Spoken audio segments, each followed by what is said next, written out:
shots. Man, welcome back to As the Rotor Turns. As the rotor turns.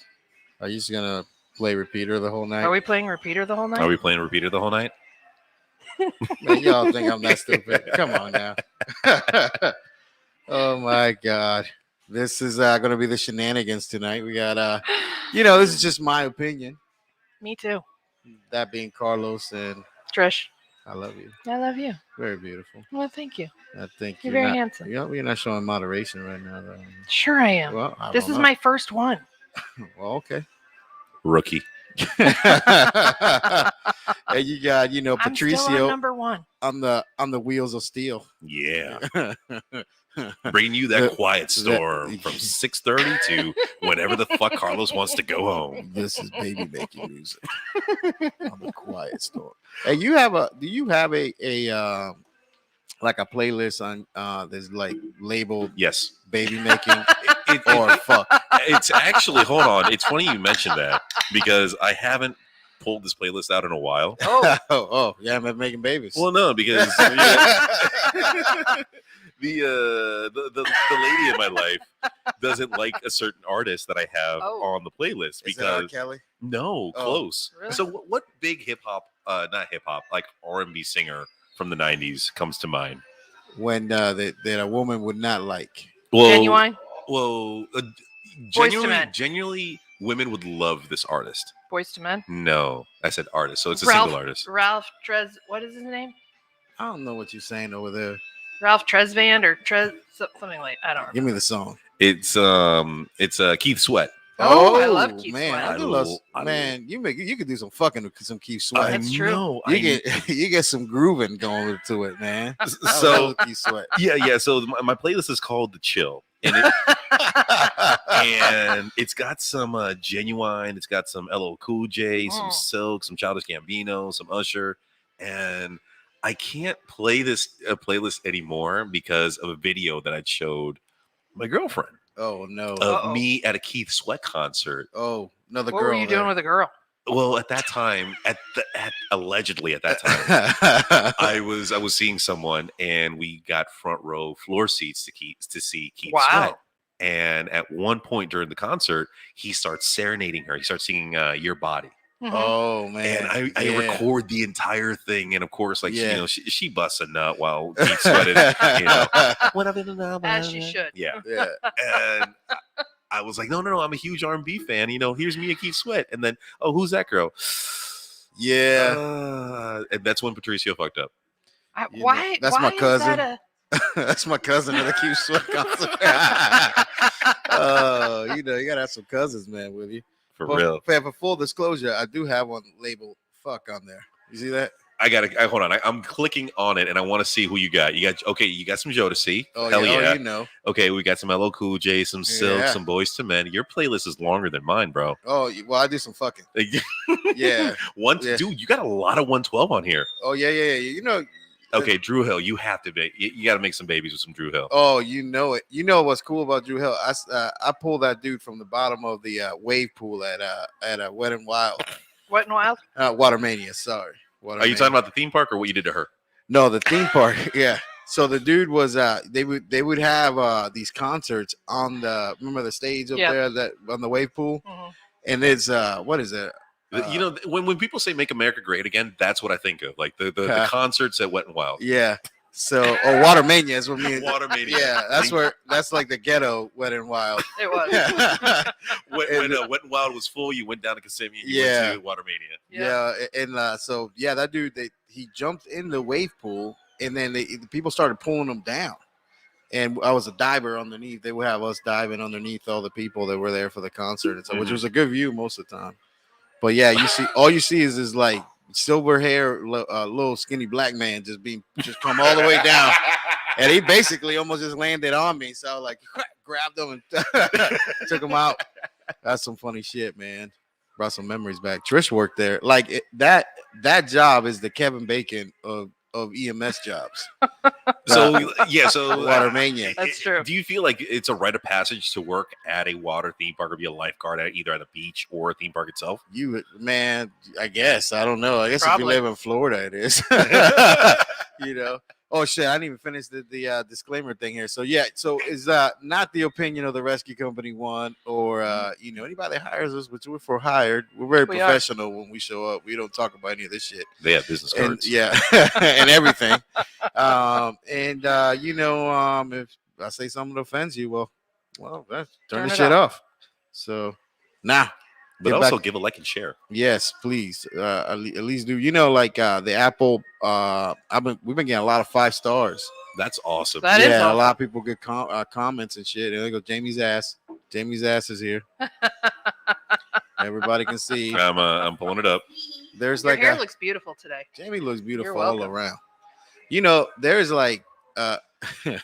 there is I think there's a comment about Jamie's ass on one of those Apple podcast things. You know what I mean? So, but there's a comment about your ass on one of the Apple. Yeah, there's a Facebook. There's a Facebook page of on your ass. So congratulations, you got 5 stars. Yeah. Yeah, yes, ma'am. You're getting like 1,000 downloads every week. It's a very cheeky page. It's a very cheeky page. Oh my god. So Justin said he's downloading something on his computer, so he'll be on here in a minute or so. And then we'll have a couple guests coming on tonight. You want to talk about my baby? So, and Trisha's holding a baby. For real, I'm gonna put her up on the big screen. Stand by. Yeah. So that's one way of shutting up a baby. So you look. I think he's joking. You're looking at a baby that's going to be going to Haiti.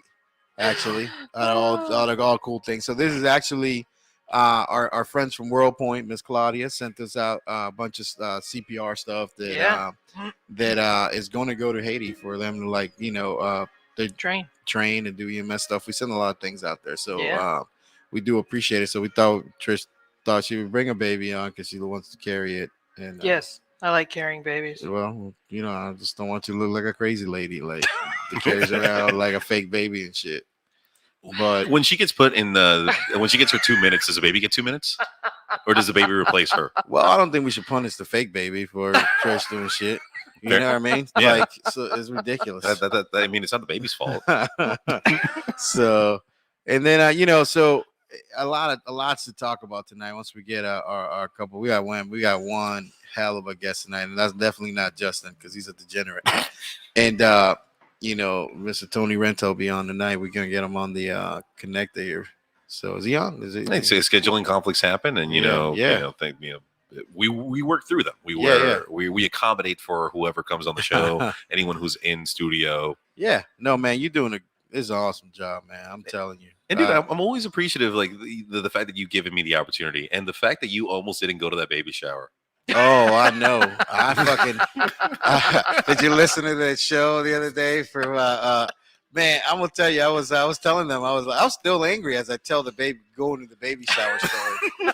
Like we both had struggles that day. I mean, you didn't want to go, my girl didn't want to go.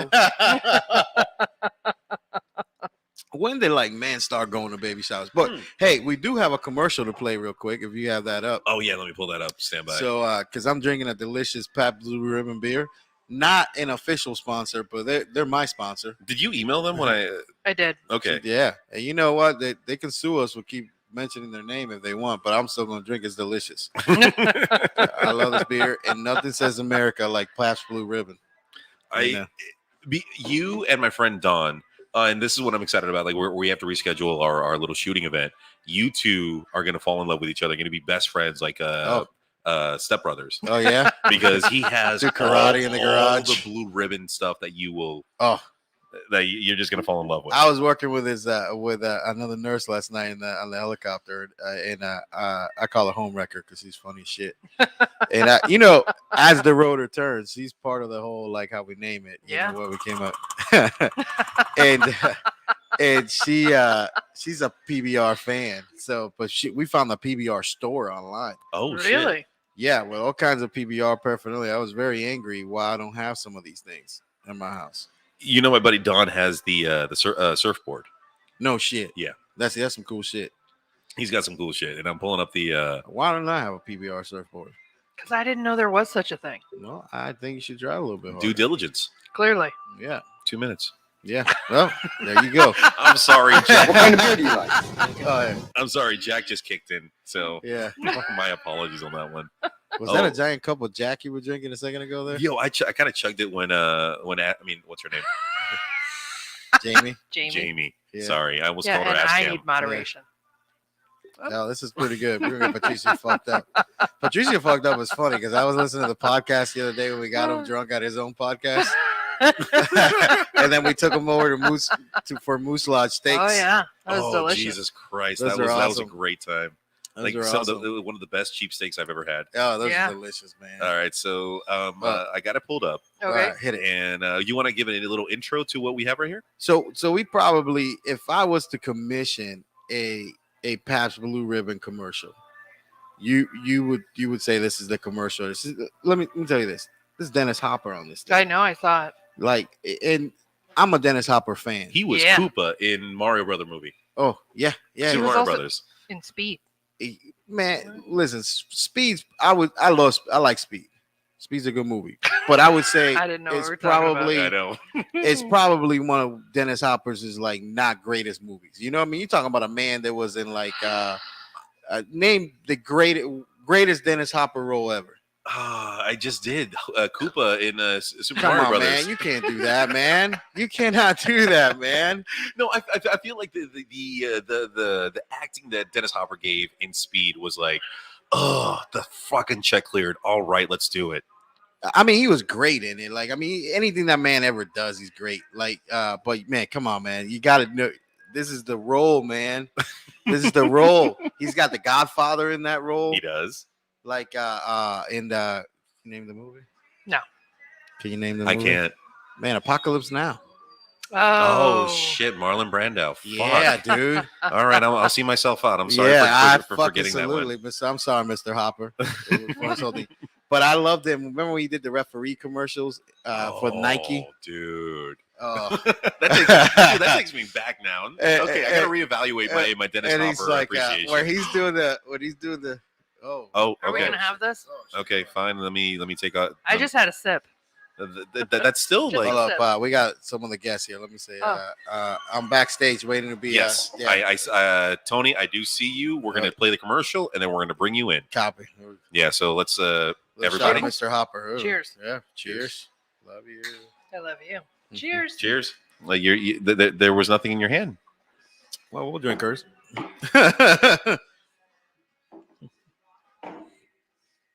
All right, so It's all about moderation. here we go. We're gonna play the commercial Yeah. that if Carlos were given the money and the authority to, he would commission to make this commercial Absolutely. a reality. What kind of beer do you like? Heineken? Fuck that shit! Pabst Blue Ribbon! I've got Pabst Blue Ribbon on my mind. More and more lately I find. Have you tried the coffee one? Damn Because right. Heineken is for pussies. Yeah, it is. I mean, it's German. I just said that. I don't think anything about Germany is pussy. Just for the record. That's because you like German pussy I right do. now. You got German pussy at home. Oh, we lost Tony. Oh, Uh-oh. shit. Come back, Tony. Tony, just refresh it. In the meantime, how was your week? Man. It's been a weird week, man. What was the worst part about your week? Man, you know, I didn't have a worst part because I think we've mentioned this before on the podcast that if I'm ever sucking dick at a bus station, that's a bad day. And I didn't have that this week, so I'm still winning. I said I made that comment to some people this week, and I got the worst response. Really? What's Yeah. that? I was hanging out with some people that I normally don't hang out with because they were a lot younger than me, and this was at a very, very nice studio that's kind of universal in a sense. And they were talking about their bad Allegedly. days, and I'm talking to this kid about his life, and I'm like, well, at least you're not sucking dick in a bus stop For money. for money. Yeah. And like, Because some people like to do that for fun. And if that's your hobby, then Great. hey, If I you am like glad you're living your life to the best, to the fullest. oh no, I offended like 6 people right there. How? Because they were like, well, you don't know their situation. you don't know this, you don't Oh, know man. that. And I'm like, Do you know? I had to stop. I'm like, have you sucked dick at a bus stop for money? What do they say? And I swear to you, you would have heard a cricket fart at that point because they didn't even want to. They didn't want to even respond to the question. And yeah, I might have man. pissed off a few people, but hey, So Oh, my know- question for those people is like, have they ever met anybody that's done that? Because, I mean, maybe allegedly we have. oh man, yeah, I've met a couple. Yeah, I think we should Maybe- do like a sip of Pat's every time we say the word allegedly. Allegedly, we have, provided care for some of those people. allegedly. Allegedly. Like, Like, did you bring Tony about? Did he refresh? Is he on there? So it's funny There he is. I that see him. Hi, Tony. we have Tony and we have I'm going to Justin say the Harley. name. Well, Justin is not going by the name Justin. What's he going by? He's going by Big Dick Rick. So, Well, he's 1% Ugandan. so, ladies and gentlemen, boys and girls, children of all ages, we welcome to the studio. We have Oh, Tony my. Renta and Big Dick Rick. He is such an idiot. Officially, the dumbest man we have that works here. I can't get rid of him though. He's under a grant. I got him through a grant. I've bought a human being before, and he's the man. I never knew a grant would be associated with community service. Hey, Mr. Tony, man, it's a pleasure to have you on the show, though. Can you hear us? Is he there? What's up, man? Tony. How are you guys doing? Yeah, Oh, man. absolutely. Tony, Yeah, man, I can. I am so happy that you would come on this shenanigans that we have on here. Very attractive man, sir. I'm telling you, man, like the dude, he's handsome, probably And the smart. smartest guy you've ever talked to. This guy right here? Yeah, Tony. This guy Renta. right here? Fucks. Yeah, oh yeah, Yeah, this guy fucks. bro. And like I'm gonna tell you, man, Tony, he does our stroke class for us. The stroke Our class. stroke class. Yeah, Yeah, the stroke Yeah, class. like I'm you know, sure- like just stroke. like you think. Yeah, Stroke I've in the heard head, that's a very long and hard, arduous. brain stroke. Yeah, brain stroke. Brain I'm gonna stroke. tell you this, dude. Like I mean, that's where most guys have it. I've taken this class that's put on by the University of Miami like multiple times, like a bunch of times. I've done the instructor thing. The day that Tony taught it, man, I was hanging on every word he said. It's a skill that this gentleman has to teach, and it's unbelievable, man. And then I watched him on the news. Like he was on the news. How long ago was that, Tony? Just a few weeks ago, wasn't it? Yeah, that was like a month ago. A month ago. I had everybody at the helicopter watching it, and the pilot goes, Yeah. the pilot's watching it, and he goes, I'm gonna send my wife to go get CPR from that guy. So you had mentioned Yeah. about Tony being on TV. We also have another person in the comments that has been on TV for quite a while. Who's that? Mr. Dr. Dr. Abo. Dr. Oh, Van Abo. he is so handsome. He is saying right there, hello. Hello.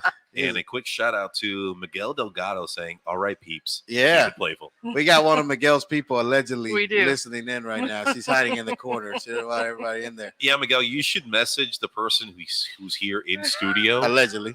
allegedly here in studio, Hey. to allegedly jump on the mic. Cheers. So, She says, hell no. but before we get to Tony's story, because Tony's story is amazing, man. Oh, It's, I'm definitely. gonna tell you, man. He is one of the most inspirational dudes ever to walk this earth, and I will fight anybody that says that. You'll That fight says anybody that says it? something against that. Sorry, baby, I've had a couple PBRs already. And but however, we want to get to Big Dick Rick real quick because Well, Big Dick Rick got a little flat and has jumped off the He's line. a little flustered. oh, is he? It's not Oh, big dick anymore. Yeah, I'm sorry to hear Little that. dick. yeah. So Flaccid dick. bringing Justin on today because the other day I had a dream. We were teaching. I couldn't sleep, man, and I had this thought woke me up. And me and Justin have these talks about the vaccine and stuff back and forth all the time.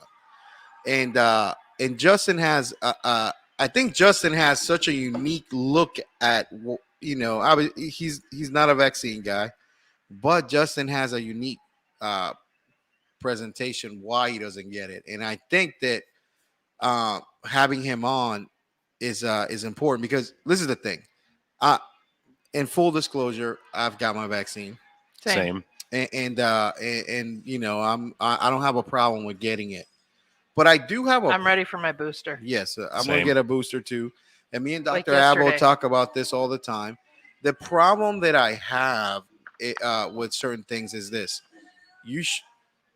people. We live in a country where people have the rights to choose what and what not to get. You see what I'm saying? America. Yeah, and like where people disrespect other people's rights to wanna people. Some people just, hey, I don't want to get it. You shouldn't make me get it. You shouldn't shame me into getting it. Well, I feel So- that like I'm sorry. No, go ahead. I feel that like when people disrespect other people's rights is because their ignorance and their Absolutely. blindness doesn't want to, in a sense, either compromise or accept their train of thought. You know, all men are created equally. You know, we're built on a country built on it's a melting pot of people, melting pot Yeah. of cultures, and we wow, I am drunk. I am sorry. Take back everything that I said. No worries.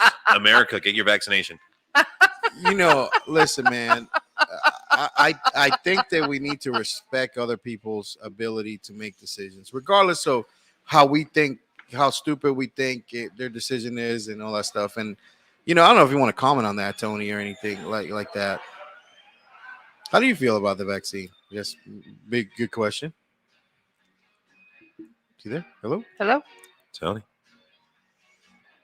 can you hear us? He's frozen. he froze.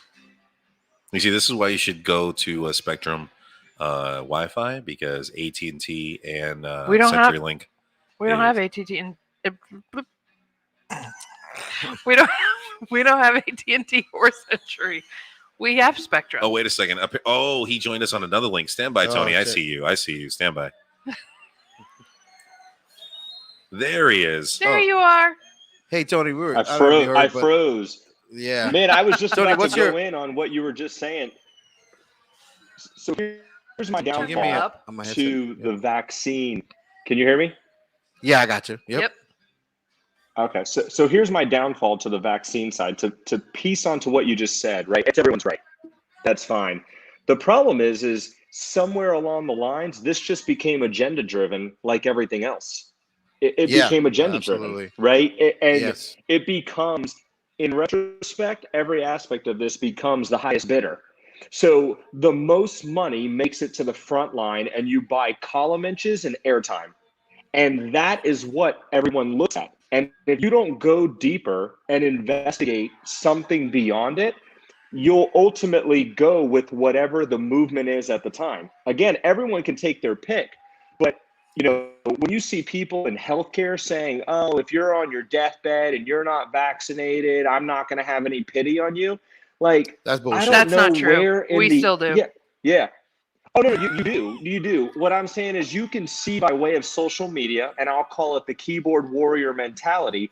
People are making comments that I won't be surprised if their upper echelon management starts to do away with them, right? Because we know that corporate looks at the way that we treat our social media.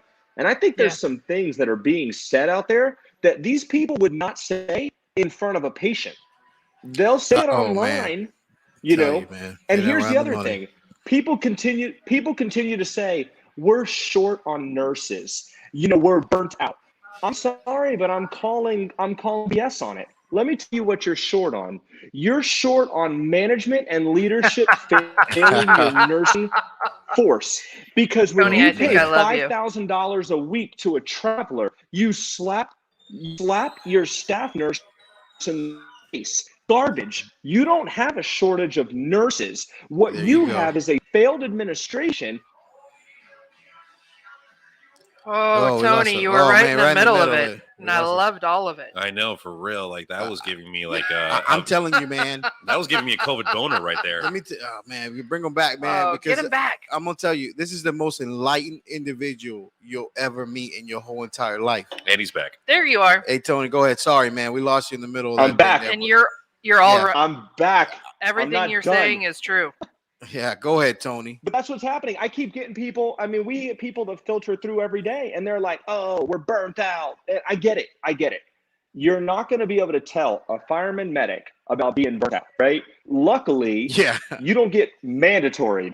imagine ending up with 18, 20 transports, and at 7:30 in the morning, you're a zombie, and you get told, you're not going to You home. gotta You're not stay. going home. I got another 24 for you. You ready for Yeah. another ride on the merry-go-round? Right? So I get it that this workforce is there and is burnt out. But let me tell you the two things that COVID taught us about the nursing industry. Number one, it took a pandemic to pay a nurse what they're worth. Number two, your administration failed you. Yeah, man, I'm All telling true. you, it's the most enlightened individual I've ever talked to because I this feel is- like him and I have the same opinion. this is the thing with that I think where people Tony, and I'm not kissing Tony's ass. I'm telling you the truth about this. It's like this is the chief that people missed on. So Tony's the fire chief people missed on, and I tell people all the time. I go, They fucked up. and I've told every Orange County fucking chief that I know that is like, this is the guy they missed on. I said, this man would have taken if Orange County Fire Department was ever had the opportunity to take over the city of Orlando and be a metro fire department, they missed out on the fucking guy that could do it. So real quick, because I know Big Dick Rick is on the green room. Yeah. Big Dick Rick, you need to make sure that you allow the computer access to not only your camera but also your microphone, because it says that devices are not connected.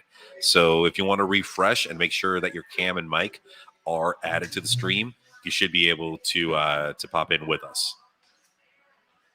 So, hey Tony, like I want to get into your story, man, because I think it's one of those the most unique. And things. we lost Tony again. Oh, yeah. When Tony comes back, we got to get to his story. Oh no, totally. Yeah, is Big Dick on there though? No, It's a big booty. no. The Big Dick is just has to access his microphone and his thingy, his Thingy. camera. He's got his thingy already popping in his hand. Yeah. I see you, Big Rick, but I don't see you. That's the thing. So if you want to refresh and then make sure that your microphone and your camera are on to allow access to StreamYard, we should be good to go. Is Tony back? No, we're still waiting on him, but we do have Trisha back, so I'll put her back in the stream on that one. Oh yeah, hello, baby. Hi. Hi. Man, like, did you see? Like that's like not even 5 minutes, and I told you your life was gonna be different tonight when you talk to this guy, dude. I mean, his view on that is 100% on point. I feel, in my opinion. Now, here's the thing: I don't work in the medical field. I do. I don't. I am not a medical profession. I don't but do you've what had you bad guys bosses, do. though. Yeah, I do. You've been undervalued in what you do before, right? Oh, 100% yes. You've been undervalued. You've been like not treated the way you're supposed to be treated, and like I'm gonna tell you, man. Like, fuck, man. Like I there's so many different ways I could go on that, Patricio. But check this out. Like, imagine a person that goes like that's glad you're the person there. That's a giant booty right there for you, man. So you're the dude that people want to have at the bedside and not get paid what you're worth. You see, that's the thing. Like, I'm valued as a paralegal because of what I'm able to do when it comes to family and criminal cases. But no, absolutely right. If you're not valued, then you're going to go somewhere else. You're going to leave where you're at. Yeah, and that business or that practice is going to suffer. Is going to suffer. And we do have Big Tony Renta. I mean, Tony back on the Tony. There, sorry, man. Like, yep. we're working out the bugs. No worries. Yeah, it might be my Wi-Fi. So I pulled out my laptop. If I disconnect again, then I'm going to go on my laptop instead. Right now, I'm through the iPad, so it might be an issue. Who knows? But either way, I mean, it's no big deal. I can always pull up on the laptop as well. Tony, tell the people a little bit about you, man, and your business, and where you came from before you even started the business.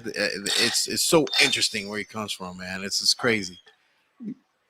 Yeah. So it's like anything. We all have our pet peeves. If you ever really want to piss me off, tell me that you think that I'm lucky.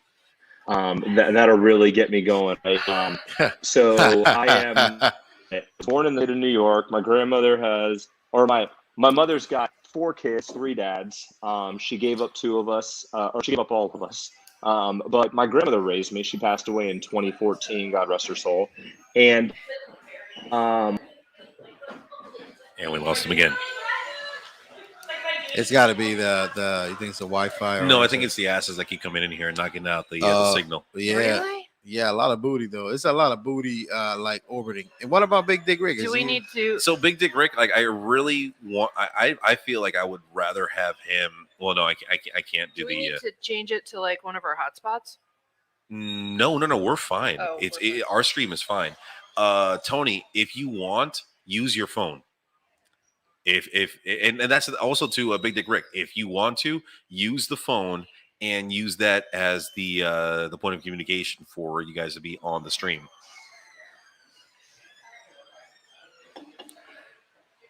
Yeah, I'm not that drunk. I mean, I'm sure when it comes to a woman's perspective and they see gentlemen, they're like, yeah, I'm not that drunk. That's true. Yeah. So cheers. I'm not gonna. Yeah, Cheers. yeah, absolutely. I'm- Allegedly. I'm not gonna argue. I'm not allegedly that drunk. So while the boys are coming on and trying to do the thing, and Tony this morning said, "Yeah, man, I got a scratchy throat, and I don't want to put this on anybody just in case is the thing. This is responsible." I was like, "Man, that's cool, man. We'll try to do the thing." No, and Yeah, shout out to Tony. yesterday afternoon I got a scratchy throat and I freaked out. Yes, you did. We'll talk. It's on my notes. It may be another show for shit. But baby, you got any announcements coming up on things that we may want to know and like people want to keep in touch? Yeah. And again, man, like I know a lot of people been watching and we got a shitload of downloads and 5 stars and stuff like that. For real, like the numbers We are do looking appreciate beautiful. that. We appreciate that, and that makes us, be able to get out there and get the message out and stuff like that. And people love Robbie. Of course they do. I- We all love I'm Robbie. telling Tony's you- back on. Should we just? We'll wait. Yeah, for yeah, you. Well, no, I yeah. already have the. Well, I mean, I check. can take the banner off. but Okay, go so NDOC is October 22nd. Yep. TNCC and PHTLS are October 27th and 28th. AMLS is the 26th and 27th. Of October. Difficult airway is October 25th, and the air medical class is October 25th through the 30th. You didn't send me that one. And yes, I did. No, you didn't. Yeah, it's in my sent email. Well, I think you're too drunk. Maybe. I don't know. So Allegedly. the other thing Allegedly. that I was going to say is the ECHO conference is in Fort Myers, and that is the end of September, like the 28th through October 2nd or 3rd, something like that. But you can look at their website. It's Every Coast Helicopter Organization, and their conference is in Fort Myers this year. And Yeah. we are helping out with a cadaver lab. C's, CEs, cadavers. and we're doing Sweat and Hewitt. I was gonna do some shots right now. You can get food if you want, man. Or one of those, whatever you want, man. Get whichever you want.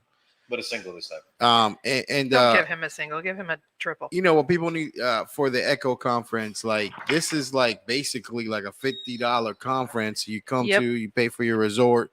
You're gonna get all these CEs and all this other training for free. And Well, I mean, you have to pay $50, but that yeah, is it's $50. but- pennies compared to every other conference that And, we're and aware of. you're and like It's the best conference I've been to. it's by flight crews, for flight crews. Absolutely. And these are the most mean, amazing you human can- beings you've ever met. You out can there. come to the conference even if you're not a flight crew. If you want to be flight crew, then I don't also know come- about that though, babe. I'm- I think you got to be flight crew to go. Correct. Yeah, you got to be flight crew to go on it. So I'm pretty sure. okay, I'll Pretty positive. I'll ask Jody. And it's so. But Tony, go back on, man. To keep going on your. We left at your grandma. Yeah. So my grandmother raised me, and went through school, had a normal upbringing, and I was going to go into the Air Force, and something just didn't click with me to really commit to that. So I ended up going to school. If you would have asked me when I turned 18, what was I going to do with the rest of my life? I was going to be a forensic accountant. That was my goal. I wanted to do forensics. I wanted to figure out how people are stealing and investigate it. So kind of like the criminal justice aspect. So I got my 2-year degree in business administration, and I was transferring out of Valencia to UCF, and everything wasn't electronic at the time. And so I had to pick up my transcript, take it over on my own. And I saw Wow. a flyer for EMT school. For And I millennials, thought- that means for the millennials out there, you have to actually drive to the school and then get paper. Yes, I and- remember when we and had to take it do to that. the next school. Yes. And it had, remember the They had to envelope actually had to have mail the it. seal. Yeah, It had to have yeah, a seal. The envelope had to have that seal pressed into Or they it. wouldn't accept it. Yep, it was considered unofficial. You're right, Trish. It was Oh, considered my God. unofficial. So So I see this flyer, and I didn't have the money for it, and my church was like, "Yeah, we'll sponsor you." So they put me through EMT school. I worked as an EMT for a year, and one day I came into work, and my shift was Sunday, Tuesday, Thursday on rural metro. Sunday, Tuesday, Thursday, 4 p.m. to 5 a.m. And it was a Monday morning. Just finished my shift, and some people are saying bye to each other. But this isn't like I'll catch you next shift. This is, I'm not going to see you again. And I was like, so I asked my partner, he's actually a Seminole County firefighter medic. His name's Jason Johnson. Shout out to him. But was Vitamin C graduation playing when all this was going down? Vitamin C was my graduation song. Shut your mouth. Oh my God, that's hilarious.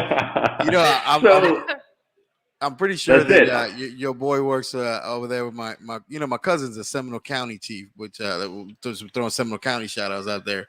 They call him Jelly because he's soft like some jelly. They call him DJ Jelly. But it's old Joel Herrera there. He's a real cousin, blood cousin. Yeah. He's up there. He's a good chief. He's the man. Go ahead. Go ahead, Tony. No. So I was like, hey, what's the deal with those guys over there? They're like, oh, they got on with the fire department. And I'm like, that seems pretty cool. How do you do that? And they're like, oh, you put your interest card in. And I'm like, okay. So I put this interest card in, and I get a phone call. So at the time, the county had done a non-cert, and the non-cert program was grant funded. And so ultimately it would put 30 people through EMT school, and then those 30 people would do fire school. And it funded exactly 30 people. That's what the dollars were for. Wow. 3 people failed out. So me and 2 females got hired in. I had a government job in less than 30 days when you include polygraph, physical, everything. Holy shit. And they put us through fire school. I went through fire school, got my, obviously I got a career job with the fire department, went through medic school, and I just wanted to be a medic. I to be honest with you, and I mean, I'll get ridiculed for it. I hated being a firefighter, right? Fighting fire is 2 minutes of solid fun for the first unit and 3 hours of work for the rest of us. Oh man, hey, Tony. So you're not gonna get Carlos agrees with you. You're not gonna get ridiculed here. Like, listen, man, I hate loading hose. I love loading hose. And like Tony, I feel like you guys are talking about 2 different things. yes. No. So like Tony, like I listen, man. I'm telling you, I was a 20-year rescue dude, man. Like I hate that shit. Yeah, you with me? I got you. Go ahead. Yeah. So I end up getting my medic, and I'm working. I'm enjoying, doing the medic thing, and of course, I was working with Lou Rivera, and Lou Rivera had said to Marquez, "Hey man, I got this guy at my station, and we're looking for an instructor, like a medic instructor. I think you should talk to him." So we actually go. The first time I met Jay Marquez was in Vegas. So we go on this trip, and I'm with Marquez in Vegas. We're partying. And I remember saying, he'll tell you this. He can vouch for it. I said to him in the middle of a dance floor, bro, we were like rapping old school hip hop. And I said, I never tell you something. I never commit to something that I can't do. So if I'm telling you I'll do it, I'm going to do it. And I'm going to put my best foot forward to get the job done. So I get hired to Rescue Training Inc., which he was the director of at the time. I do a couple classes. Yep, I do. Yep, I do a couple classes there. So what happened was I got hired as an adjunct, and the person who was the lead quit 2 weeks into it. So they hand me this class and said, "You're no longer the adjunct. We're going to need you to run with this." So I was the clinical instructor, the lab instructor, and the didactic instructor. Hey man, So real quick. That's a typical Marquez move, by the way. You just got Marquez. Hold on. Here's the thing, though. He didn't do it. It was literally the guy that was the lead was like, "This ain't going to be for me. The money ain't right. I'm out." Man, this is some crazy thing, right? That's a crazy But I thing. committed to it. I'm like, I got you. I'll do it. I thought I was going to have a more relaxed role, but I'll do what you asked me to do. Yeah. And so I did that class, and then they handed me another one, and then I graduated that class, and they handed me another one, and then I graduated that class, and of course he went on to do his own thing. Yeah. And so between that aspect of it and the I had managed a nightclub for a few years. Seeing that aspect of it is what stemmed my company, because I found that the courses for like American Heart are not a one size fits all. I'll give you an example. Let's just say 2 nurses graduate nursing school. They get ACLS together. One goes on to work in the ER. The other goes on to do case management. 2 years later, they meet for a renewal class. In theory, by guideline, they're the same renewal, but we obviously know these are 2 different ball games, right? So I created more of a concierge aspect in what I do.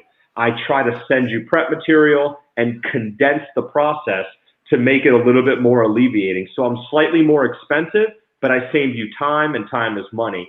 So that's what I ended up doing. And ultimately I did that while I did the fire department gig. And then, I passed up the first opportunity to become a battalion chief. It wasn't for me. It didn't feel right. And then I continued to ride, and it wasn't until I had some old salty guys, some handlebar mustache guys that were like, look, I'll go into any fire you're in command of because you know your stuff and you're going to take care of us. So that sparked me. I had some good chiefs that were like, one of them was influential for me was Chief Morrow, who was like, hey, I think you need to take this battalion chief's test. I think you're going to be all right. So I take the test, I get promoted, and I get put on days. And so I live about 30 miles from headquarters. I have a company that's thriving, that's about basically paying me better than what I'm making to go to work, including all compensation, benefits and everything. And it's a hardship, and I battled it. I continued to ask them for help and really relief. You had a vacancy in the field. I can fill it. You have someone who's next up behind me who wants days. Let me get that vacancy. Let them take my spot. Everybody's happy. And it's almost like because that would make me happy, I should have been better off saying I love it here, and they would have sent me back out. They would have sent them back. Tony, I have a quick question because from what you're saying, I mean, you're extremely passionate about what's going on right there, and as this is literally just like my podcast side kicking in. Like, what was your drive to keep going forward in this field with all the obstacles that you were facing? Man, so I would just tell you, because I wasn't a huge firefighter fan, I was a huge medic fan. The rescue is the most demised spot in the fire service. It sucks. Why right? is that? It's my home. Because you don't ultimately. You are a workhorse, right? We are a fire department, but 90% of it is EMS. And if you're a good medic, what ends up happening is you will take care of your people. Let me explain. Number one, you don't put refusals on people. You don't give them the refusal because it's the easy way out. Because the only people that end up in court are the ones who got a refusal because they were lazy and they can't support why they got a refusal. So you do them because if you're not taking them to the hospital, it's because you truly believe they didn't need to go. But let's go a step further. Number two, damn, Tony's pissed right now. Bro, it's passion. So, it's not mad. It's passion. You know whose job it is to make the rescue fun? The medic. The medic is going to be the reason why that 18-year-old punk kid takes a job after 6 months of school and enjoys being on the rescue to take care of people. Because when you put them next to that truck company or that squad, and it sucks. All I do is cut cars. I prefer to cut cars. I'm on the squad. You know what you forget? That's 10% of your job. 90% of it is taking care of those people on their worst day. So if you continue to perpetuate like a crappy morale of being on the rescue, right? I say it sucks on the rescue because I don't do it no more. But when it did, guess what? You want to know one thing that never happened in my career? There's never one single patient in my entire career that put in a citizen complaint because I mistreated them or I didn't talk to them correctly or I showed them the frustration attitude at 4 o'clock in the morning when I'm 15 transports deep. I didn't show that to them. I was, hello, Miss Smith. What can I do? how are you feeling? And what hospital would you like to go to this evening? That was my job, right? Yeah, because you know what? absolutely. Every day when I get in the truck, I have a job so that the mayor signs my paycheck. Yeah. And that's the way it works. And if more people would recognize that, they would stop doing such a crappy job. You would reduce your complaints. You would reduce all those aspects of it. So being on the rescue, the downfall to it is we're all shooting around. We're hanging out playing basketball. Get a call. Yeah. The only one not coming back quick, rescue. It's you. We're watching a fight. It's Sunday. It's football day. Yeah. You don't miss the what? game. I just missed the whole game because I did 3 back-to-backs. So that's the downfall to it. Yeah, absolutely. That's the downfall to it. But I will tell you, the downfall pales in comparison to the upside of taking care of someone on their dying day. Yeah. Hey, Tony, you know, man, like I went through 20 years of this, man, like where people are like, man, you sure you don't want to come up? We're going to give you a break, put you on the engine. I said, this is not a fucking break to me. You're mentally fucking me over because my life revolved about I'm coming here every third day and running 20 calls and doing the transports. And I wanted to do that. I said, I came on here to do this. And Tony, you would fucking laugh your ass off because I remember when I graduated orientation and they tell everybody where they're going, I'm the only guy that got a rescue out of orientation. They go rescue 7. And they go, my mom goes, asked this guy, God rest his soul, Chief McAllister was the guy's name. He passed away. And they asked, my mom goes, why is my son going to a rescue, not the engine? And he goes, well, your son's in nursing school and he's practically a woman. So that's why he's going to that rescue truck. So Carl, that's what he said. That's what he told my mom. And my mom goes, is that right? Yeah, I guess that's what he wants. Mama. So just to clarify, because going off of what you said right there, Carl Sullivan made a comment in the live feed saying people think it's a punishment to be on the rescue. Oh yeah. Well, like, can you reiterate on that? So the rescue. That's the morale. That's the morale. Yeah. So the morale creates the punishment. Yeah, absolutely. So at the fire department, you have the engine which has the water and all the hoses and stuff like that. The ladder truck, which is we call it a truck or a tower truck.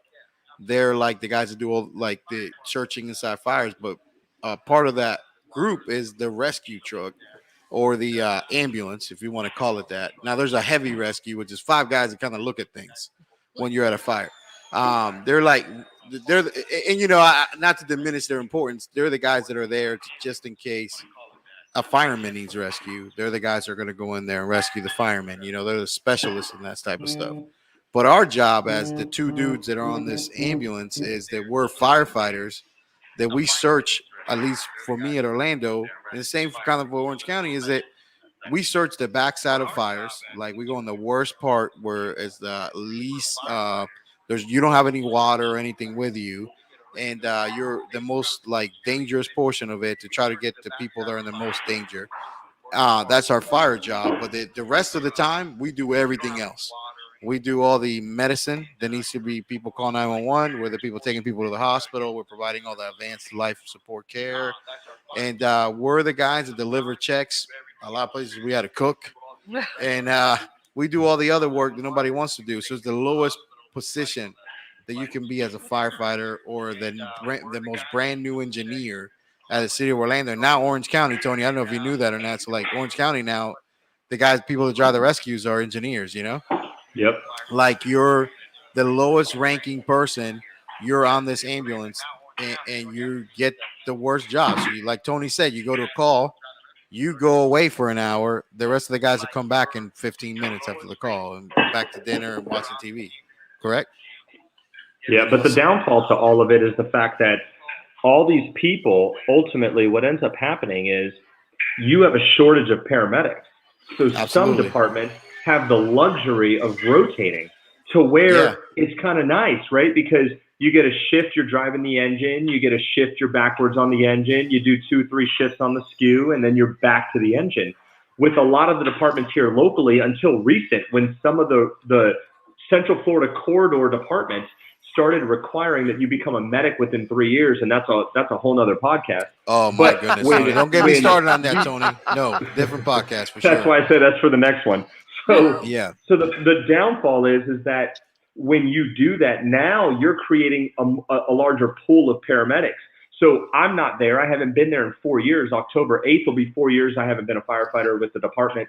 But I would imagine that a lot of that is different now simply because there is more paramedics to give relief. At least I think so. By the way that they were going, you would assume that there creates a little bit of a rotation. Yeah. One of the years that I was on the rescue, I had 12 hours on the fire truck in one single year, and that was on overtime. you know something, Tony, like a good friend of ours, and we'll say allegedly her name's Alex. She We love Alex. It's still like when you speak to some of these guys that come through, you know, we get and we're good friends with Dre from the union. He's a union president and stuff for Orange County. It's still, man, that they're fighting the mistreatment that these guys get all the time. They're burning their people out. They are. So much. The whole, like, you know, having like and you know, mandatory overtime. yeah, have citizens, if you don't being know, on, like a super busy truck. yeah, and you get these paramedics that are just continuously being beat up, like, and it's different now. Like, think about the COVID going on right now. These guys do 10, 15, 20 transports a day in full isolation, trying That's not to hard. get sick. Yeah, try not to get sick, and it's like, man, it's amazing the punishment you put on some people. Yeah. You know? And But then here's the problem. Here's the downfall. Is Yeah. half the department is chasing the dollar and they don't care. Like, I'll give you an example. For 2 years, I put my wife through her master's. She became a nurse practitioner. $39,000 cash. Where's the overtime? I'll take it, because we didn't want a loan. We didn't want any worrisome about it. And that's the thing, is you don't have, there's, you know, I have some great friends from the fire department. Absolutely. But when I talk to people that were around, right, you retired a couple years ago. So go back to the 90s. Go back to the early 90s. It was a united front. It's not united anymore. Not anymore. And that's the Nothing downfall. is. In 2021, exactly. We find a way to separate everybody. Everybody. Absolutely. Right? McDonald's, Burger King, Coke, Pepsi has become, how do you vote? How do you vaccinate? How do you do anything? And really, social media is ridding us, but we won't get rid of it. We won't deactivate our thing. You know, if you're a small business owner, you have no choice because you're not Nike. The only way you brand is to stay involved. So you're stuck. And realistically, if you look at it, it's rotting us because it's turning people against each other on a daily basis for the most minuscule situations. I don't care if you get vaccinated or don't get vaccinated. Mask or don't mask. Here's the thing. I think a lot of these different aspects, even when you talk about vaccine, right? I won't give my opinion on the vaccine, but you know what would really support the vaccine is ultimately saying, you know what, to go along with that, how about you increase your zinc, increase your vitamin D, and stop eating McDonald's? What? Stop Tony. McDonald's? Man, Tony, like you hit on it, bro. Like the whole thing is the obesity is. See, now I feel the bad eating downfall. this fucking burger. Thanks, Yes. guys. The obesity is That's the it. downfall of the That's it. He's like, you know what? Let me situation, get a salad real quick. Can I change that burger order for a salad?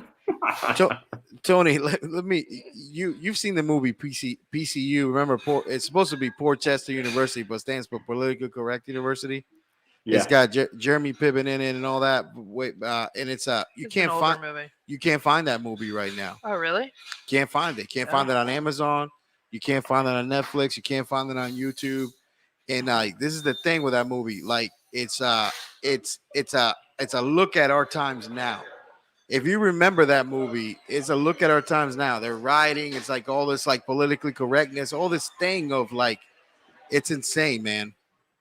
Yeah, It's we've insane. become so incredibly separated. Like Absolutely. it's insane. I remember the arguments over whether you should drive a Camaro or a Mustang, and that was funny. Yeah. And now these arguments are over, you know, I thought it was a pretty big line in the sand, King tube versus the ET tube, right? Yeah. You put a King tube in, you're a weak Yeah. medic. You put an ET tube in, you got yourself down. And now you look at what we argue about, it's sad. I mean, really, that's what it comes down to. Absolutely. It's sad. So it's kind of like, I look at it from every aspect, right? We look at it from the aspect of medicine. I look at it from business, right? Yeah. And I teach at the Preceptor Academy. I don't think you sat through when I taught it, but think no. of the fire service have, and the Tony. way that it is. See, So you know what's if funny? you remember, Yeah. I've sat through. Now I haven't gone through the whole Orange County Preceptor Academy, but I've sat through your lecture 3 times, man. Yeah, and I tell people, one of the biggest things I tell people that is created, and you can actually take this outside of the fire service. You can take it to nursing. You can take it to business. Let me tell you something. We have created a culture where asking for help is a sign of weakness instead of humility. Absolutely. Because if you ask for help, it should be, I'm going to rag you a little bit because you don't know how to do this, but I'm going to show you how to do it right, and I'm going to make sure, right? It's the teach one, right? I'm going to show you one, teach one, or show you, learn, show, learn, teach. Yep. I'm going to give you that aspect. But you know what happened is somewhere along the lines, we started making the need for help a sign of weakness. Man, and that's and crazy, you know what that right? leads to? Crazy. People stop asking for help. Yep. And I can't stand the question. If you didn't know, you should have asked. Well, what if I did think I knew? What if you said, you know what? I want you to take that bottle and put it on the table. And I did. And instead I put it in the left corner. You wanted the right corner. Am I wrong, or did you fail to spell out your expectations? Because that's the biggest problem. Awesome. We have unspoken expectations. Why did you ask? Well, because I never told you that that's what I expected. We have unspoken expectations. It's ruining our workforce in a whole scheme of it. And when Tony, you add in fucking all rock, these bro. ways, Seriously, like you are preaching to horrible. the I'm telling fucking you, man. crowd right there. Tony, you know, when you say that, like, whole thing is that we've at some point too, to go along with that, is we've given rewards to mediocre things, right? Participation trophy. Yeah, it's absolutely. Well, because we're afraid. We're afraid if we don't give out the award, we might get blasted on social media for being against a particular race or for being against a particular gender. So you know what we do? We conform because we have no choice. You know why I don't give my opinion on vaccinations? I don't give my opinion on political. I don't give my opinion on race because I run a business that sees a plethora of individual people. Yes. And you know what it takes? Everybody has a different opinion. And it doesn't take the worst. It doesn't take the worst statement. It takes the loudest social media mouth. The smallest, 100%. Smallest thing. And I think like Gary Vee said it best, because like there was a video that he put out there where a lady came up to him and he was like, "Why do you curse so much on your videos?" He's like, "This is how I express myself. This is, I say I'd rather give a fuck about my employees than saying I care about my employees, because there's more emphasis, there's more heart right there." And she's like, then she said, "Well, aren't you afraid of losing subscribers or followers?" And his response was like, "If I lose them, then I didn't need them." So, but when you're a small business, but hold on, here's the problem. Here's the problem. Gary Vaynerchuk's worth $200 million. He's gonna be all right. If he's got to move over to Winter Park and buy himself a modest $700,000 home, he's gonna be all right. You know what I'm saying? But the rest of us that are trying to build, we don't have that luxury. We don't have the luxury to speak our true mind. And and I have to give credit to, because I've heard it from Tony and I've heard it from Jason before. And one of the things that I've learned from them to run a business is this: like, the smallest person counts. Mm-hmm. The minority counts for it, and the person that's paying $1 counts just as much as the person that's paying $3,000. Mm-hmm. Because you become one of them. If you go and start singling them out because of what it brings value to you. First off, the first thing you have to realize is the guy who spent $1 might be the doorway to the $1 million. Yes. And you treated them poorly because you wanted 300. Because people get fixated on a sprint and not a marathon. And this goes back to how you morally and ethically run what you do. If you morally and ethically run what you do, the client base is irrelevant, because what you're doing is based on the way you are. I'll give you a perfect example. What do people say when you get a little bit of money, right? They say money changed you. I disagree. Money never changed a single person. What money did was money gave you the freedom to show people your true colors. Who you really are. Absolutely. Yep. Absolutely, man. And you know, Tony, one of the things I want to bring up, man, because it's man, I don't even know if you remember telling me this or not, but I've told people this story is that when you're working all this overtime at the fire department and your wife is going through nurse practitioner school and you're paying for it cash. What's up, man? How you doing? Good, buddy. That's one of my hockey team members right here. I'm gonna come out there and see you. You gonna be here a while? Yeah, I'm at the park. Cool. I'll see. You and your wife had like what Tuesdays? You guys used to get together and have a date night. Tell people about that. What's this? Every 3 weeks. So what we would do is, money was tight. So every 3 weeks, I was B shift. So I was working B shift, took overtime wherever it was at C shift, and then A shift was my day off. So, and I taught medic school. So what I did was whenever Tuesday fell on an A shift where I just came off of 48 and then I taught all day, we went to Ceviche downtown because it was an ability for us to get out and do a date night. On Tuesdays, it was Tapa Tuesdays. There's a good variety of their tapas were $5 and their sangria was $5. So we could go get 6 tapas and a sangria each for $40 plus a tip. And that gave us a date night every third Tuesday. Well, That's because awesome. you actually gave a damn and actually cared about something to give time for. And this is actually something that I talked Bro, you're talking about the smallest detail. Yeah. You're talking about the smallest detail makes a fucking difference. This is the guy, man. Like I tell people that, Tony, I swear to you that I tell people this shit all the time. And I go, this is the thing that's changed my life. Just like 2 or 3 conversations I've had with this one man. It has changed my adult life. He's giving me a new approach. outlook on a lot of things right now. Like just the Let me tell you right now, you know what we do right now? So every single Tuesday right now, it's difficult to get a sitter. Every single Tuesday is date night in. So every Tuesday, we get the kids down early. And then after we get the kids down, they've already had dinner. We order sushi. There's 2 spots close to me, Tokyo Beijing and Gochi Sushi. We order one of the 2. We pour a glass of wine. Every Tuesday is date night in. So the monotony of your normal week gets broken up because Tuesday's date night. And that's awesome. what we do. That's our thing because we can't always get a sitter. And it's expensive, right? You're paying $15 an hour. You need them there a little early to be able to get acclimated to your kid. You go out for a few hours. You don't want to rush home. And then you kind of get yourself situated. So you might pay $60 to get a couple hours out of someone, $75 to get 5 hours out of somebody, plus the dinner tab. I mean, you're talking about a $200 tab. So it's kind of like that becomes something that we try to do once every, month or every 6 weeks. But every Tuesday, we order a couple rolls, couple of ginger salads, pour a glass of wine, and it's date night in. So it all goes off of effort. It's what you do. And I'm not here to say that every marriage is going to be successful because of things like that. But what I'm saying is that you can create foundational aspects, right? I had a picture of my family in front of me on the rescue. You know what that made me do?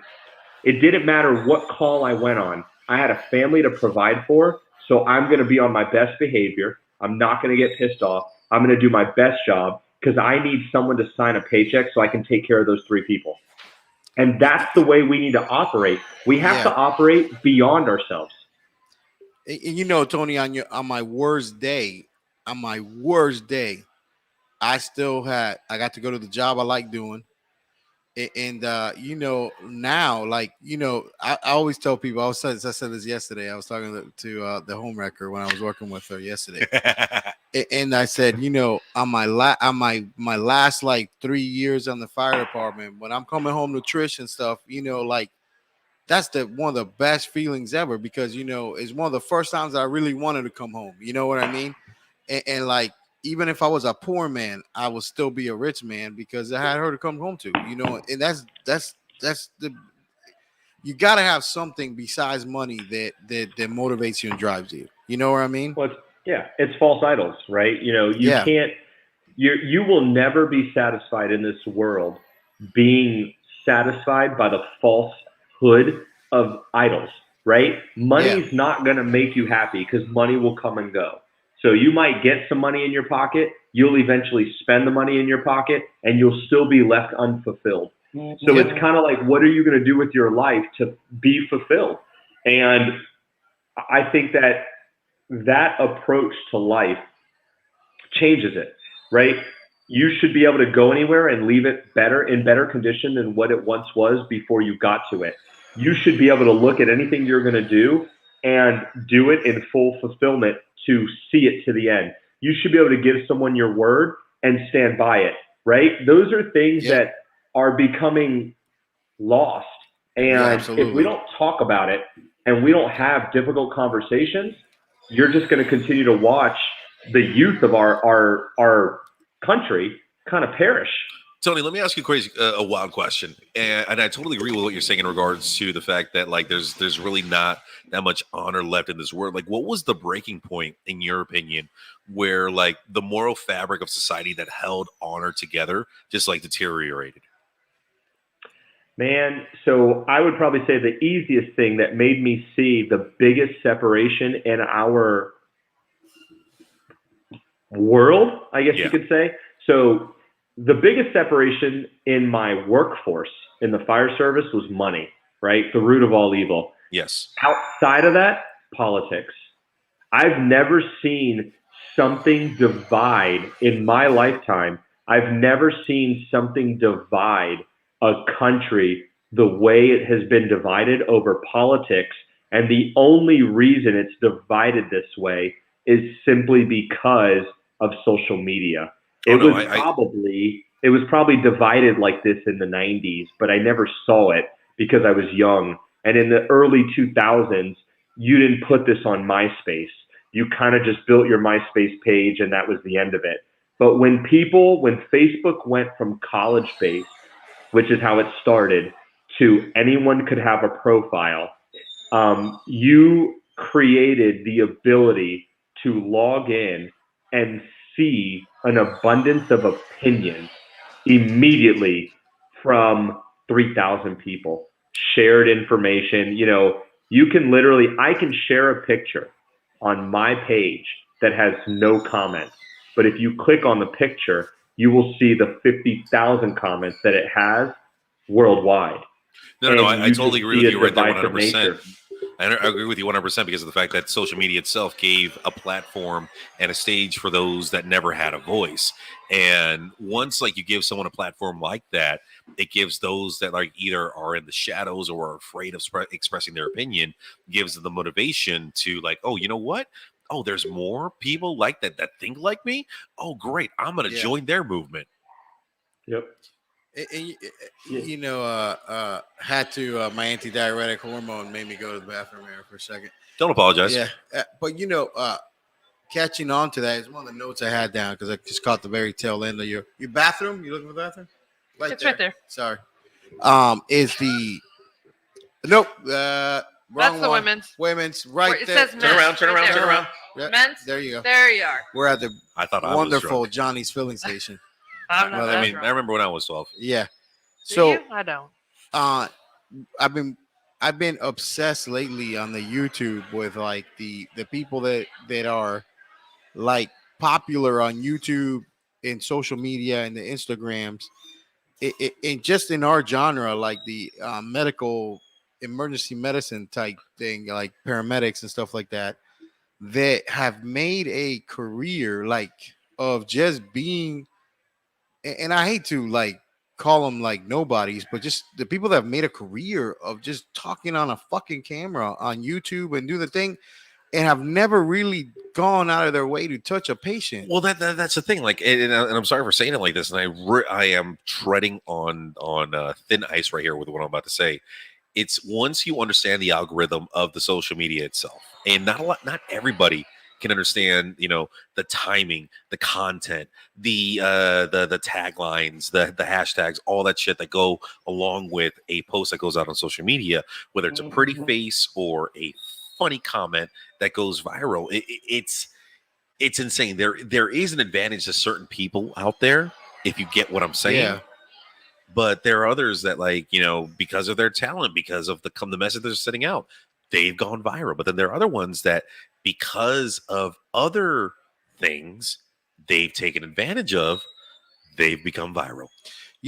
I'm very outspoken about certain things, and but this is one of those times that I'm not going to give popularity to things that I've been watching. But if you hear what I'm saying and you're in the community, you're going to hear this. But there was a public safety announcement that came out about like fentanyl and this police officer that got I thought you were going to exposed say Pat's Blue Ribbon. Yeah, they got exposed to fentanyl, and they put out a thing, and you can tell that in the situation. And I don't know if you've seen this or not. Tony's San Diego sheriff's office. The policeman got exposed to fentanyl, and then he felt like I think he had like a psychogenic type reaction. He wasn't really exposed to it. But he ended up getting Narcan and stuff like that. But like, people have felt that they needed to come on social media to like just discredit this man. They had a bad event happen in his life, whether it happened for real or it happened in his mind. It still fucking happened, right? So it's but everybody, that's the problem, is everybody is a Monday morning quarterback. This would happen in any day of the week. I'll give you an example. I was working and I was assigned to see. Hold on one second. We have somebody that wants to say hello. Hi. Hello. How are you? I'm well. How are you? Fantastic. What's your name? I'm Jen. Hey, Jen. Hi, Jen. You're on. This is As the Rotor Turns podcast. Hello, everybody. How's everybody doing tonight? We are doing just fantastic. What's going on, guys? I am doing fantastic. I don't know about you guys out there, but I'm great. Well, you look fantastic. Oh, Subscribe. oh my. Hello.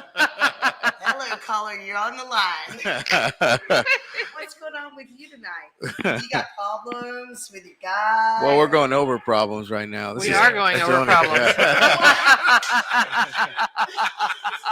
Tony, this is the ridiculousness we got to put up with when we're here. That's pretty funny. I know I'm drunk, but what the? It's Tony. It's as. Well, hold on. Wait, hold on. We have to. You got to be a little bit empathetic. It is not normal that you walk into a restaurant and there's a bunch of microphones set up and people talk. Exactly. I'd be more They probably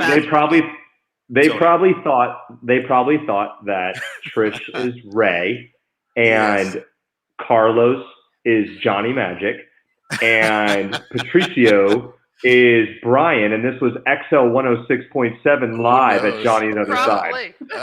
Tony, I would be more empathetic if I wasn't so lethargic. Okay, so if you're throwing out the big words, I'll throw one back at you, brother. Hey, listen, man, next time gonna be a big booty girl? Well, man, I can't pick who the crazy woman that's going to show up on the microphone is. I'm yeah, sorry. not very many crazy women have big booties. Well, I hate to argue with you on that right there, but I beg to differ, madam. So the crazier, the bigger. Not Tony, necessarily. Tony, it's like when you look at it now. I'm not crazy. Finish your thought there that you were at, Tony. Sorry, man. Well, so we ran a code, and it came in as an attempted suicide, and this guy was walking around on his roof, and so we got there. Roof? Yeah, so what happened was he was tarring a portion of his roof, flat Florida-style home. He was tarring it, elderly gentleman, hottest day of the year in May, so far for the year. It was the hottest day. And what I believe happened is he became altered from the dehydration and the cardiac event, and he went into cardiac arrest. And I kind of got scrutinized because I was the lieutenant on the scene. And instead of lowering him, I actually dragged him to make him completely flush onto the actual roof, and we coated him on the roof. And I called for a truck company, and we put him in a Stokes. And I admit that probably the CPR wasn't the most adequate that I would prefer as we lowered him to the ground in a bucket. But here was the problem. How else are you going to get him down? Well, that's where I got a lot of Monday morning quarterbacks. You should have lowered him manually. Here's the problem, though. We go to lower him manually, and one of my firemen falls off the roof and gets injured. How do I justify that? How do I justify that we were lowering dead weight manually and one of my firemen lost balance and fell? Here's the thing. I work in knowns and unknowns, right? You have to take care of your staff first. There you go. The unknown is, will someone get hurt lowering him manually? Don't know. You know what's known? I can work a code on a flat roof until the truck company gets there. Yeah. And that's how I ran. But I had a whole bunch of, that's stupid. You turned it into a big ordeal for no reason. You worked a code on the roof. Why would you ever do that? You know what? I would say because you guys were on the roof, I feel like you guys were on top of it. Exactly. We had no choice. But it's like, it's Monday morning quarterback on anything. But we can Monday morning quarterback anything. Everything. I can literally give you the nitpick aspect. The chances of someone performing at 100% every single time is nearly impossible. I mean, think of what happens when you call 911. Think of what happens when I drag a patient into the ER, right? I hand you a patient, Trish. You are expected to be an investigator, right? You're now a cop. I want you to figure out what's wrong. I want you to be absolutely perfect with chemistry and to make sure that all drug therapy is appropriate to the closest milligram, right? Yep. Don't start. Then, I'm kidding. Then I need you to make sure that every facet of your documentation is amazing and immaculate. Oh, that's never going to happen. Yeah.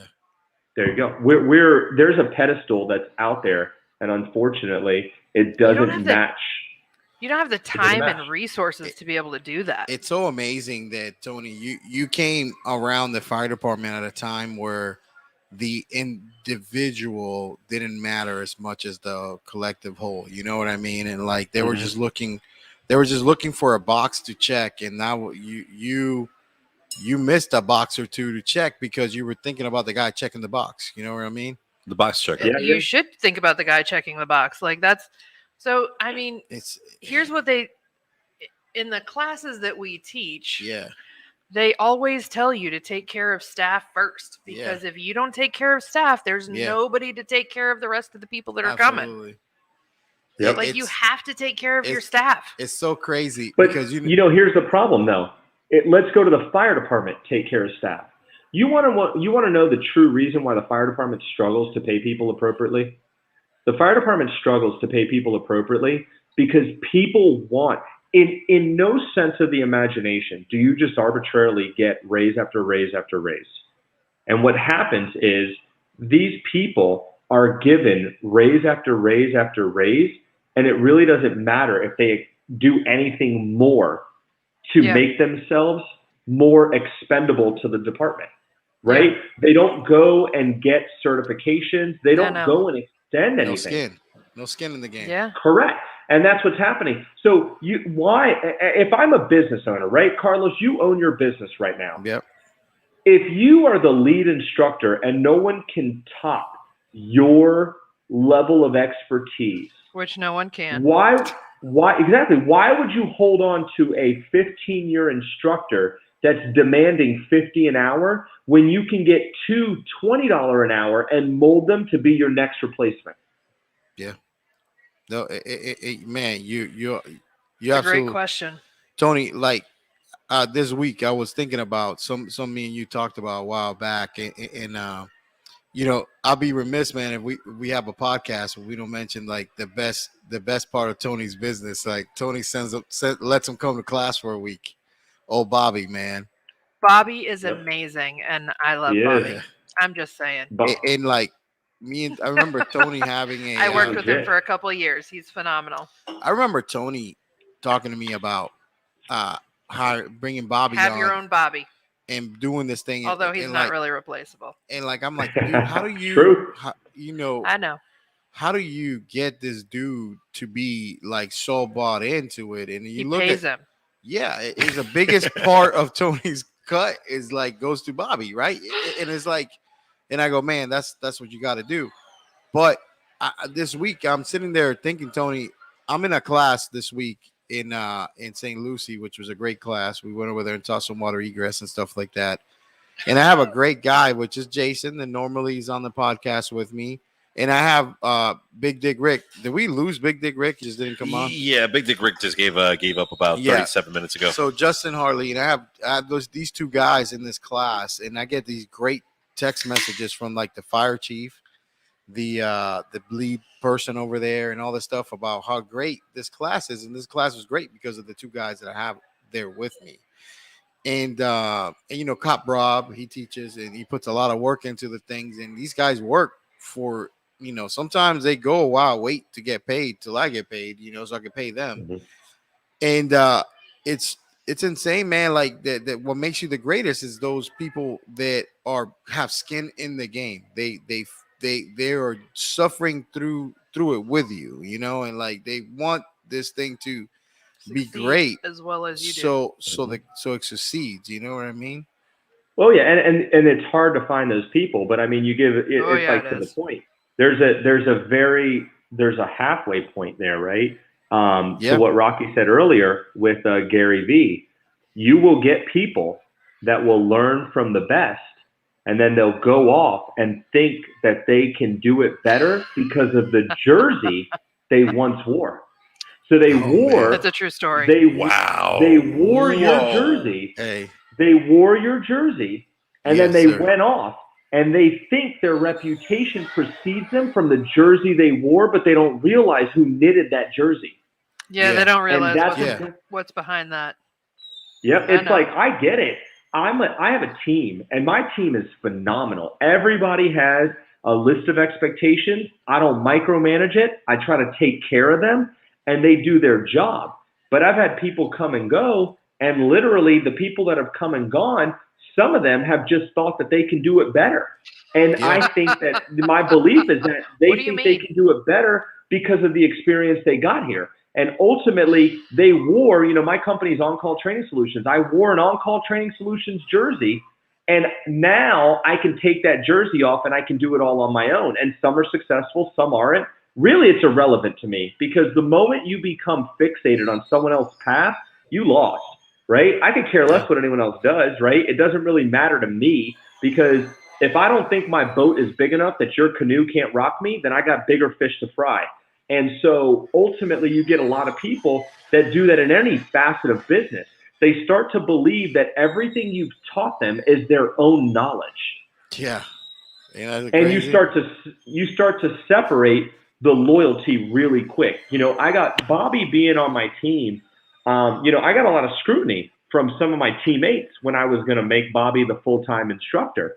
You sure you want to do that? He's the face of your company. But to me, I'm the communication aspect of the company. I'm still very involved. I talk to people on a regular basis.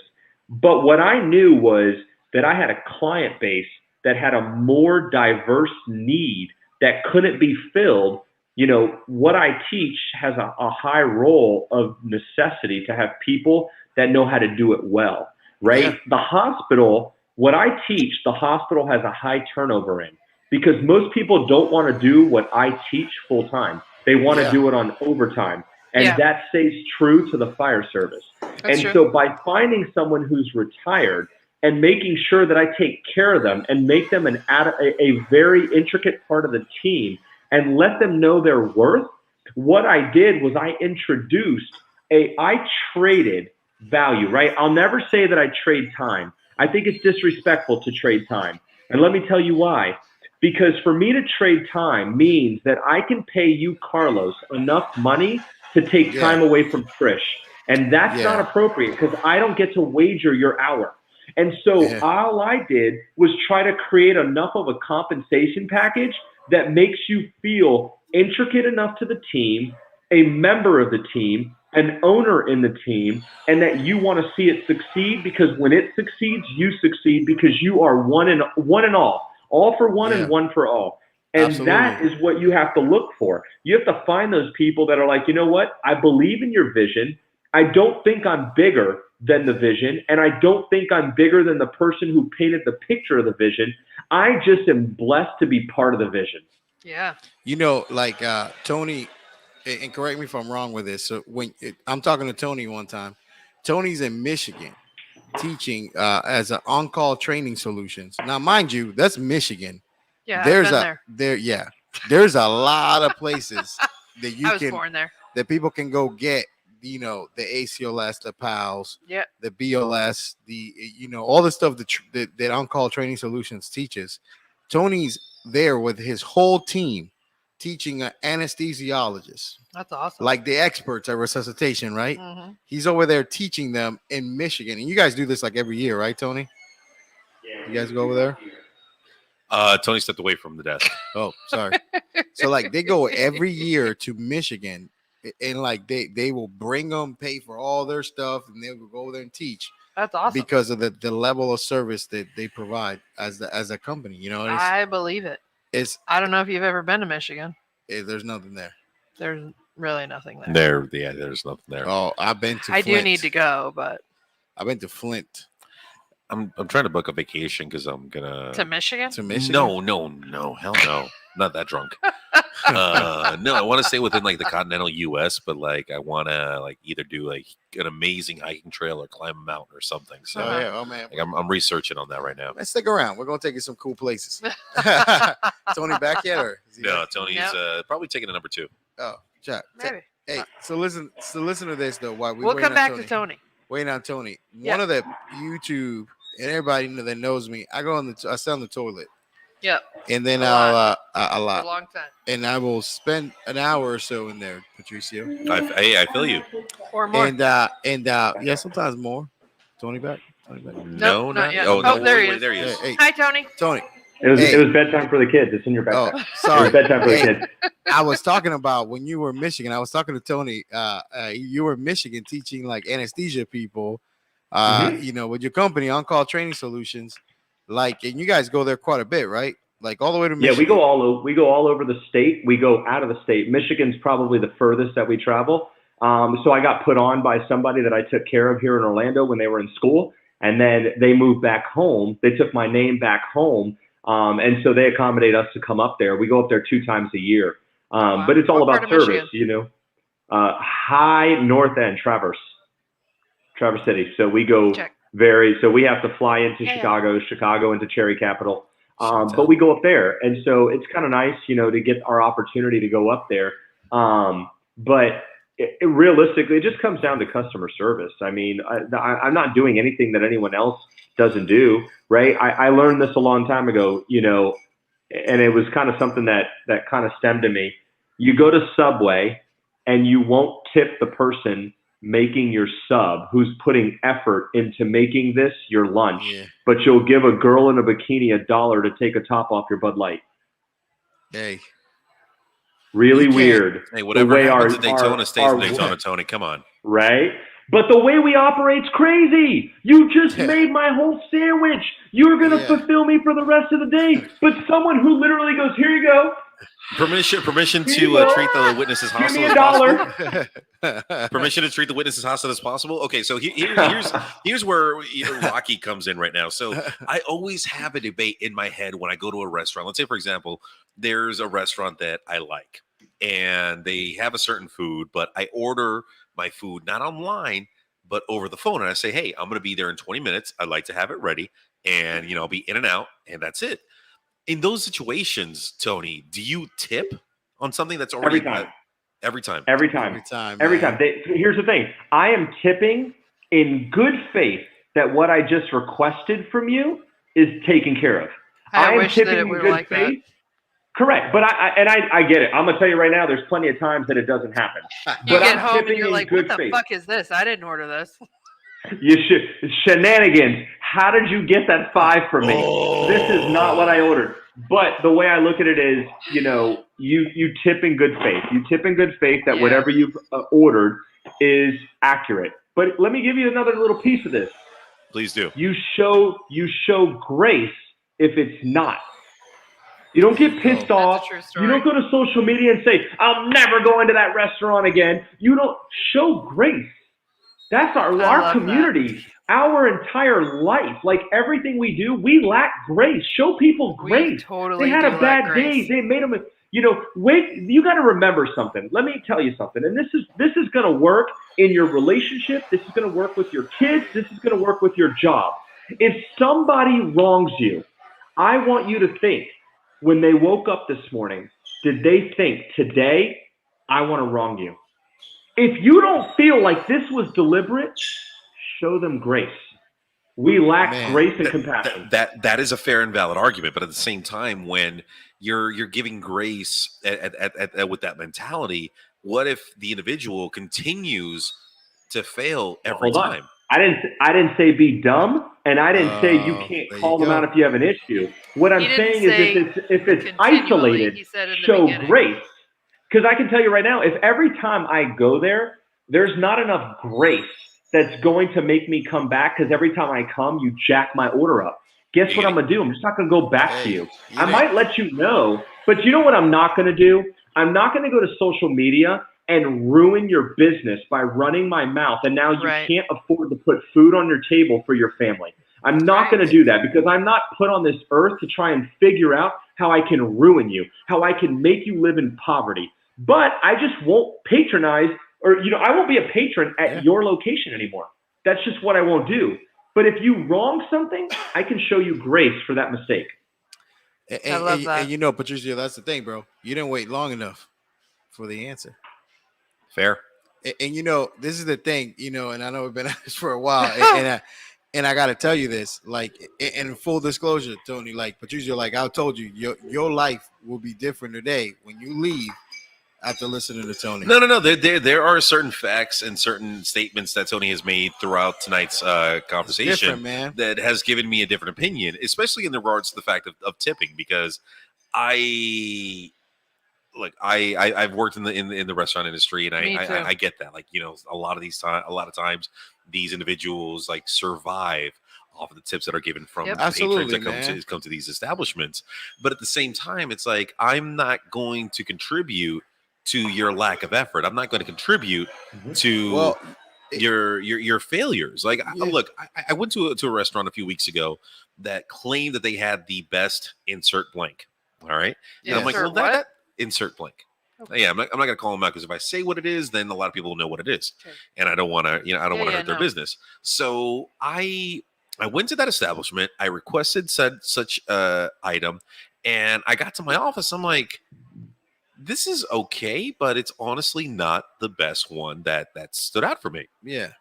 And making claims like that and stating that you're the best, or hold on, Rocky. What did you expect them to say? We're the second best?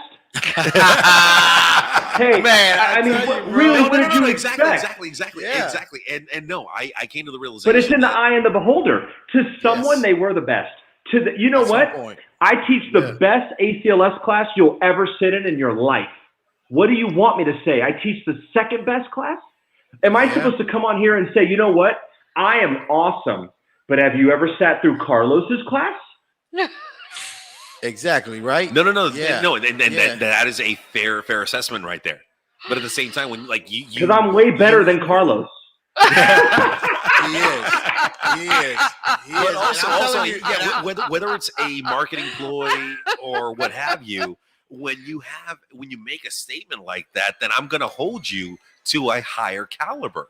Now, whether the fact that you deliver or not, there have been a lot of places that say, oh, we have the best this, we have the best that. And a lot of times, let's say 75% of the time, they actually deliver on that statement. But unfortunately, this time around, when that statement was made, I was not happy. The best story I got to tell you, Rob. Tell me the best story. Tony, it is the best story ever. So I'm at Lake Mary, allegedly, fire department. Oh, we got to take a drink. Yeah. Oh, so I'm on the rescue. My phone rings and somebody's looking for an ACLS class. And I say, hey, let me give you this number. So I give him Tony's number, On-Call Training Solutions. And the guy that's driving me, he just came through class with us, the flight class and all that stuff. And he goes, hey, man, don't you do ACLS? Why don't you just send that person to Tony? I go, oh, I sent everybody to Tony. He goes, "Well, don't you teach it?" I said, "Yeah, but Tony's teaching it today. That person needs it right now." Yeah. And we're not. And we're not fucking there right now. No, and I get it. Like I've referred. And that's the thing, bro. Like this is that like if And help your friends. yes, Like, why is that horrible? yeah, if you need Everybody's trying to get like you to be the best you. yeah, And if There's enough success to go around. yes, if you need an American Heart class right now, like hey, right now, go see Tony. you're not gonna get a check because you fucking missed your CPR day or your advanced cardiac life support or Not quite sure PALS. why you haven't figured out when you yeah. expire, but Like if you are not gonna get paid because you missed your shit and you're a bad timekeeper, you call Tony and he's gonna fucking hook you up right then, right there. You know 8 what I'm years saying? running, I haven't missed a class. But here's the thing. It's because I was talking to a friend of mine who's in the fire department. His name's Tanner, and I'm friends with him. And I try to connect with him at least once a month. But here's the thing. When someone is doing well, you don't recognize that as competition. You should recognize that as part of your team. Is like, I don't have to connect with Carlos every day. I don't have to connect with Carlos monthly. But if I see Carlos is getting money and I see Carlos is building brand and I see Carlos has another class or he's doing another location, he's on site somewhere else, or he's checked in, here's the deal. In medicine and in the fire service, I still believe in that camaraderie. If Carlos is winning, I'm winning. Absolutely. We're winning. Same. Because We're one of family. my people is winning. Yeah. You know what we're I'm saying? family. Like, I'm not going to be mad because he got money. Because you know what? Don't get me wrong. If there's wronging between people, I could see how you could have that type of like tit for tat. But if everything is all kosher and everything is good, I'm just happy that somebody's winning that I know. I'm not mad that you made money. I'm thinking, man, you did well. Good job. I'm thinking you're good, right? That's the purpose behind it. You know, I don't teach TNCC, but somebody hits me up. I have 2 connects. I got Carlos and I got this nurse, Holly. Those are the 2 people that I send the info to. And I say, hey, you know what? Here's 2 people. Call them and let them know I sent you. Because I don't teach it. I could easily be like, can't help you. And that would be the rude thing to do because I don't want to see them win. But you know what? I want to see them win. So Shit, I man, have that's no not crazy. problem going in to my contact, grabbing his number, sharing the phone number, and saying, reach out. Let him know I said, maybe they book. Maybe I send 10 people's info a year and maybe 1 books. But guess what? That's 1 more that likely would have never gone there if I didn't push it that way. And that's how it needs to be. But we got, you know, I told someone who started a business recently. Well, I told someone who started a business recently, I said, let me explain something to you real quick so that you understand. Your friends are your biggest supporters to get your foot in the door. But 100%. Make no mistake, they're not going to put a dime in your pocket. They could need what you teach. They could need your certification. And they'll go somewhere else. Because they want to see you win. They just don't want to help you do it. Yeah. Yep. And you know, Tony, to kind of look to conclude, and one of those things that and I've said this since day one, since I started the rescue company one. And I always have to do this. And I have to say, you know, to you and Jason Marquez out there, you know, that they made sure that I was going to, like, you guys didn't know if the rescue company one would succeed and if, you know, what we would do, but you gave us an opportunity. You know what I mean? And giving us that opportunity, man, like, was unbelievable. Like, just, you know, Jason sharing his desk with me, you know, like that was the crazy. I would sit at Jason's desk, you know, and we would sit there and I would work and I started this thing from there. And you know, and those are the things that you can't forget and you can't fucking ever go like, hey man, like, you know, no, hey man, you guys were invested in the success of somebody else's, you know, idea. And that is unbelievable, man. And that is commendable. And that is like the thanks that I have to fucking give. And it's like, you know, I'm invested in the success of yours and his. And it's like, you know, because you guys gave me an opportunity. And that's and I appreciate that for sure, man. Oh, absolutely, man. It's all about people being successful. The pie is more than big enough. You know, Jay and I, we connect every other week. Jay and I have done favors for each other on the back end. You would never hear about it. He'll never Absolutely. hear about it. You know, you'll never hear about what I've done for him. You'll never hear from him what he's done Don't for have me to. because we don't do it for we don't do it for the limelight. We do it because we want each other Yeah. to be successful. Yeah. Can You you know, tell that's how us it should be. Can you tell us just a little bit about your wife's wellness center? Oh yeah. Yeah. So my wife, so what she does, so let me tell you the story of what ended up happening. So my wife What has been happened What was- doing, happened was right? So she gets her NP and she gets a job in women's care. She took the job in women's care at $35 an hour as a new NP. Here's why. As an She was NP, pregnant. Yeah, but she was pregnant with our first. Right? She was pregnant with our first, and so she can either go back to ICU nights or Fuck she can that. take this until the baby. So Yeah. she took this until the baby. She does her maternity leave. Baby's healthy. Everything is great. That's my firstborn. And she goes back to that doctor and says, "Hey, you know, can I get a chance with my position?" And they're like, "Yeah, you know, but we're not giving you a raise. You can make the same thing." And so, you know, we kind of just accepted the fact that 35 an hour is what she could get because she's pregnant, but now she's not pregnant. So what can we get? So she went from there to internal medicine. And the internal medicine that she worked for was doing a fellowship in infectious disease. And they were, for lack of better terms, they were trying to rob Peter to pay Paul. They wanted to make sure that they got paid at all times, even though they weren't seeing any patients. And they were constantly belittling her because she was trying to educate her patients because she didn't believe in typical medicine of a pill for every problem. And so in doing that, it just wasn't going to work out. So she left there. She got a job doing hormone replacement and more of a natural, holistic approach to medicine, right? You know, and she enjoyed it. She did it for 7 years. And in October, that company, despite the fact that she was seeing about 95% of the patients, that company without discussion was like, "Hey, we're moving.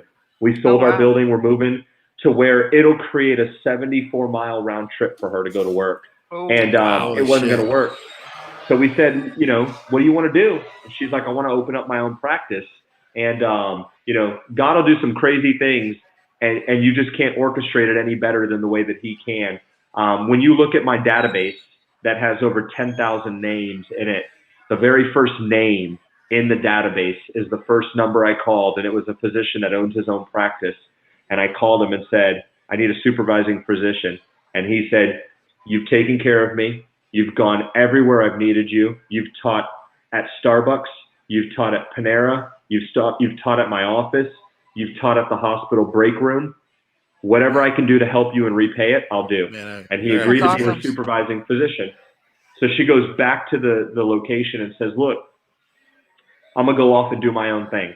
I'm going to give you 3 months to hire, and then I'm going to give you 3 additional months to transition all the patients to you, or, you know, to them, to the new person." And they're like, "We appreciate it." So 40 days elapses, and she gets a text message and says, "We know you were going to stay till March. It's December. We want you to leave at the end of the month." She's like, "Okay, nothing I can do about it, right? That's your decision. It is what it is." So, "Hey, we're going to have a meeting on Monday. We're going to discuss the formalities." So they tell her, "We'll have a meeting Monday. We're going to give you $6 grand. And we know you're losing 8 paychecks because you're going to not get paid, you know, the first 3 months of the year, the first quarter of the year, but we're going to drop you $6 grand right now, and your last 2 paychecks, and you're going to leave at the end of the month." She's like, "All right." And, you know, it's Monday. Wednesday, we're going to have a formal meeting. And she's like, "Okay." So at this meeting should potentially be 8 people. And of the 8, 3 already know, which is the director, the owner, and my wife. Of the other 5, 2 are on vacation. 1's brand new, and the other 2 have been there close to the same amount of time as my wife. My wife's 7 years, 1's 6, the other 5. So it's Tuesday morning, meeting is Wednesday, and she's like, "I don't have a patient. Can I talk to you guys?" And lets them know what's going on, and tells them that she's going to be leaving. No hard feelings. Just want to tell you, I don't want to drop a bomb tomorrow. I just want to tell you, you guys are my friends. 4:30 p.m. she gets text message fired because after 7 years, she's no longer trustworthy because she told them a day early. Wow, man. Wow. 2 weeks Loyalty, before man. Christmas. 2 weeks before Christmas, and says, "Hey, you know what? But I love you like a sister." So I said, "If that's love, don't love me." Man, So don't love me. Wow. it's the typical, right? You can Yep. do a lot of things to me, but there's one thing you don't do: don't mess with my wife and don't mess with my kids. So I said, "Go get your last paycheck, go get all your belongings, and let's get everything together so that when they Google your name, you essentially are going to show up in every capacity. Twitter, your new practice. LinkedIn, your new practice. Facebook, Instagram, your new practice. Your website, your new practice." So I worked with the company. My buddy is a designer for websites, Patrick, and so he worked with me to get everything done. And we got the keys to the office. She got fired on December 9th. We got the keys on December 26th. We opened on January 5th, and Wow. we opened with only 42 spots open so she could learn her new PCR system and stuff. And she had 36 of the 42 filled before the doors opened. That's Wow. awesome. And now Hey, man. she's just grown. See these? Those are Goosebumps. That's it. That's it. So she's packed. So what she does is a more naturalistic approach. She believes in the Western medicine about I love it. aspects, but she thinks that there's an integrative aspect that works, right? So if you're a walking blood pressure issue, she thinks that you should be on a blood pressure medication. I'm sorry, not a pressor. But what she also believes is that there are supplements that we don't consume enough of certain foods to implement into our body. So there are supplements she wants you to take, and there are other methods to treatment she wants you to do. And the goal is that in 90 days, she's not refilling your script, but instead it's discontinued because you don't need it. Because she doesn't believe in the mentality that there's a pill for every problem. I would love to talk to her a little bit about maybe incorporating craniosacral therapy into that practice.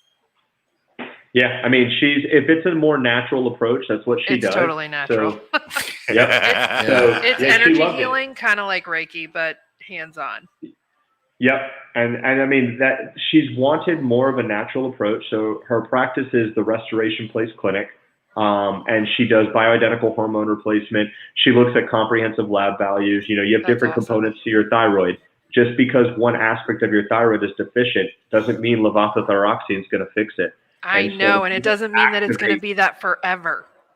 Correct. And if So you don't the- activate other components of your thyroid, the levothyroxine is kind of irrelevant. So she Agreed. looks at those aspects to make it more comprehensive and more in depth to make sure that the patient has a good, she doesn't want every patient to feel like a number. She wants Yeah. them to feel like they have a relationship with the provider. So to put it in perspective, a new patient's first appointment with the provider is an hour and a half. Wow. Where do you get Wow, an that's hour and a crazy. half with your It's provider? crazy. Nowhere. Never. They have her You know- cell phone. Nowhere. They can reach out. Hey, Tony, the biggest thing I gotta say, man, is like you can't cover you in one show. No. You can't cover Tony in one show, and then if you get Trish talking about voodoo medicine, we'll be here I love forever. voodoo medicine. I know you're very beautiful. I love you, but you Thank don't you. get 2 minutes right now.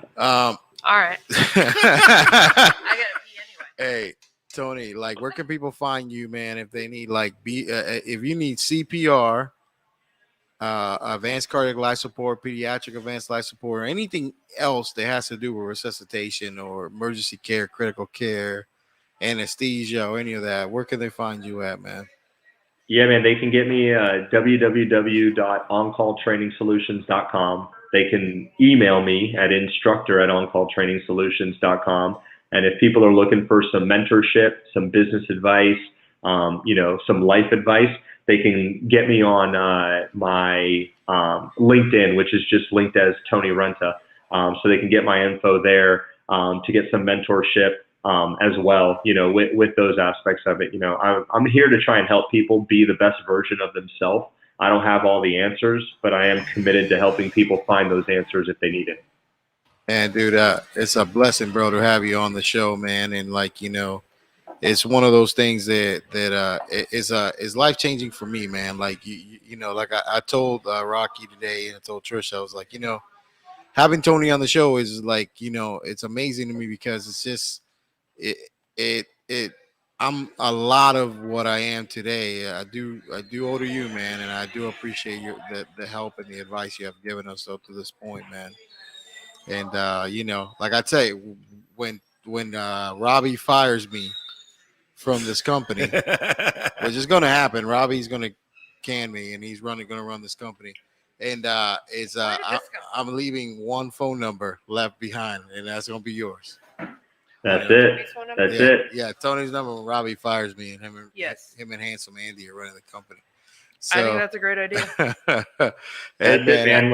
Anything I can do, man, I'm always going to be here to support you, man. So I'm happy. I'd love to come back on the show and have some more conversation. You should totally be on the show. Have you live? Yes, because I need to feel your energy in this room. Oh, it's unbelievable. And but Tony, man, he's responsible. He had a scratchy throat. He didn't want to get you sick. For real. Thank you, Tony. We appreciate that so much, Tony. Hey, Tony. That's it. You never know. So make sure you. Are you ready for your booster? I'm ready for my booster. I'm just saying. You don't want that. You don't want that. You don't want that smoke with me. Yeah, you don't want to start that shot with Tony. So, Tony, what's your wife's clinic again? Make sure everybody gets. Yeah, hers is the Restoration Place Clinic. So she's www.trpclinic.com, and that's where people can subscribe, get info, and then get on that mailing list. She sent out some stuff that's like some COVID, not necessarily COVID protocol stuff, but more immune boost, like things you can do. In essence, it's kind of like, don't just couple and blanket everybody. Don't tell everyone that the vaccine works, but you can have McDonald's. Why don't you tell them the vaccine works and tell them other supplements to put in their body to make them? I can't have McDonald's every day for every meal? No. Chicken nuggets? No. Damn it. No, it doesn't. No, it's not going to do well. It's not going to do well. That heart attack going to get you if COVID don't. Yeah, it will. One more time, Tony, so we can make sure people hear it. Oh, I have it on there. Yep. And trpclinic.com. Yep. And we just, that's it. And oncalltrainingsolutions.com. Man. Yeah, you gotta fix the solutions. You did soul. Oh, yeah. Solutions. Soul. My man's had a little bit like too coma much. panty. Yeah, Tony. we that's have a hilarious. bunch of signs that say the rescue coma panty. Yeah. One. Yeah, absolutely. And you know what? In the defense of me, that I'm the dyslexic guy, I'm not the guy that ordered those signs. I did not order them either. Yeah, there's another person ordered them. Hey, Although I did order. I'm sorry, Tony. I've had a couple of drinks. How does that look? There you go. It looks beautiful. It's perfect. Hey Tony, man, I do appreciate you coming on, man. I appreciate all the advice and thank you so much for being here, Tony. And yeah, thanks. I appreciate the invite.